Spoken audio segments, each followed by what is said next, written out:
Syederlun diduga karena remblong, satu unit motor Beat terbang ke atap rumah warga. Menurut informasi, pengendara motor Beat tersebut merupakan seorang wanita. Diketahui saat itu ia tengah mengikuti kegiatan Sunday Morning Ride atau Sunmori. Naas, saat hendak berbelok, pengendara hilang kendali diduga karena remblong.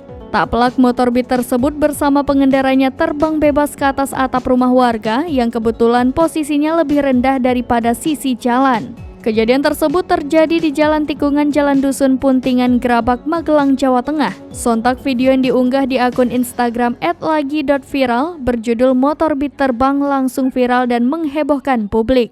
Belum diketahui pasti kapan kejadian tersebut terjadi, namun tampak si pengendara wanita menangis histeris saat ia dan motor Beat terbangnya dievakuasi warga.